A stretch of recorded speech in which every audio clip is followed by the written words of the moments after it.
Good news for Democrats in special elections. Let's talk about it in today's video.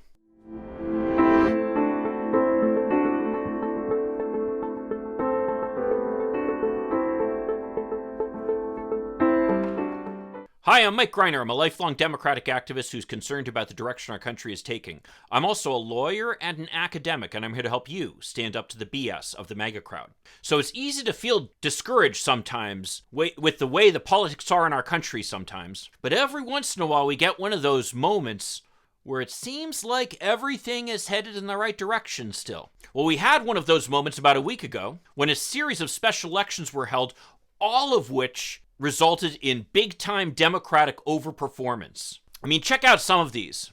I've talked before about the important race for Wisconsin Supreme Court, where there's a chance the Democrats might actually be able to wrestle away control of this chamber from Republicans for the first time in 14 years. And we all know how critical Wisconsin is to the presidential calculus, as well as how completely gerrymandered it is, and how out of control the state legislature has been in trying to turn Wisconsin into Hungary on the Great Lakes, as it's been called before.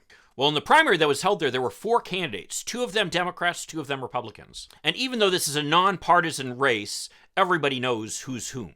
Well, in this state that's been about as close as any state in the country, with President Biden and Democratic Governor Tony Evers barely winning their last elections, well, as it turns out, the 2 Democratic candidates combined to get 54% of the vote, with the conservative ones only getting 46%. And the winning Democratic candidate, Milwaukee County Judge Janet Protasewicz, I hope I'm pronouncing that right, well, she took more of the vote than the 2 Republican candidates together.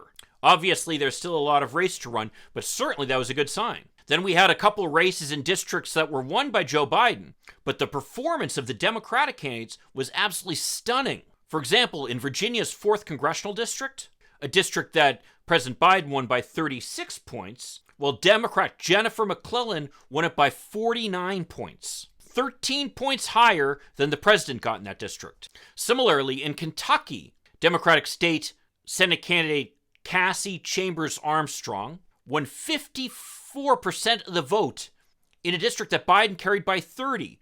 That's a 24-point overperformance. And in New Hampshire, a state that I've actually worked in, you have a closely divided House chamber, and in a district that was literally tied on election day, the Democrats won that race by 11 points. This is following 3 special House elections in Pennsylvania, where the Democrats also dramatically overperformed. What's going on here? Well, you know what this does is it takes me back to special elections in late 2022, as well as those leading up to the 2018 general election. All cases where the Democrats suddenly started performing much higher than expectations. Well, we know what happened in 2018, and in 2022, isn't it amazing that that red wave just never materialized? Of course, those special election results were coming right after the Supreme Court overruled Roe v. Wade. And as it turns out, the Wisconsin election in particular is critical in that abortion is literally on the ballot. Could this be a sign of continued Democratic strength going forward? And the Republicans, who have their House majority, certainly aren't helping themselves with their behavior there, with research showing that most Americans think that Republicans are basically wasting their time with these ridiculous partisan political investigations. And a recent poll shows that a majority of Americans favor raising the debt ceiling, with as many as 65% of the voters saying that Republicans are wrong to try to use the debt ceiling as leverage for spending cuts. So it's hard to imagine that things are going to get much better for Republicans going forward. Does this mean we can sit back on our laurels? Certainly not. America remains a closely divided country.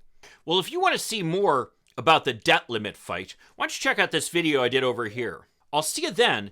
In the meantime, let's hope for continued progress. Thank you.